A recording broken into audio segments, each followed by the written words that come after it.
Hello बच्चों, let us read the question and the question says identify A, B, C and D in the figure given and select the incorrect statement about them. Incorrect statement बताना है, इसमें options given है A, B, C, D. ठीक है, हमें इसमें बताना है पहला ऑप्शन क्या given है that A is serosa and it contains thin mesothelium with connective tissues. B is muscularis and is formed by smooth muscles. C is submucosa and it is contains loose connective tissue. And last है A, B, C and D. All layers remain as such without modification throughout the GIT. So first of all, let us see the key concept. So जो key concept होगा हमारे question का that is diagrammatic representation. Diagrammatic representation of transverse section of the gut. Transverse section of gut. सो ये है हमारा की concept. सो जो हमारे पास लेयर्स होती है इनके बारे में डिस्कस कर लेते हैं. Wall of alimentary canal from oesophagus to rectum. From oesophagus to rectum ये पोजेस करते हैं 4 layers.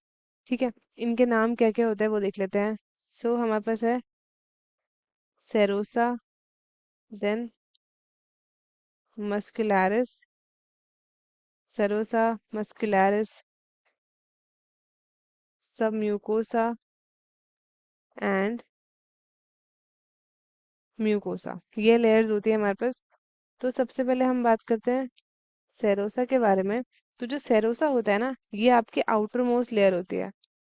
It is the outermost layer and ये बनी होती है thin mesothelium with some connective tissues से. ठीक है, अब हम बात करते हैं about muscularis.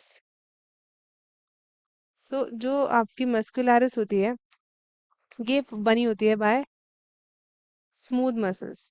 It is form by the smooth muscles usually arranged होती है into a inner circular and outer longitudinal. ठीक है, और एक ऑब्लिक मसल लेयर भी प्रेजेंट होती है इन सब एरियाज में. ठीक है, अब हम बात कर लेते हैं अबाउट सब म्यूकोसल लेयर. सब म्यूकोसल लेयर. तो जो सब म्यूकोसल लेयर होती है ये कैसे बनती है? It is formed of loose connective loose connective tissues से बनती है जो कंटेन करते हैं nerves, blood and lymph vessel. ठीक है, एंड ड्यूडेनम में ग्लैंड्स आपके प्रेजेंट होते हैं इन सब म्यूकोसा. राइट, अब हम बात कर लेते हैं अबाउट म्यूकोसा.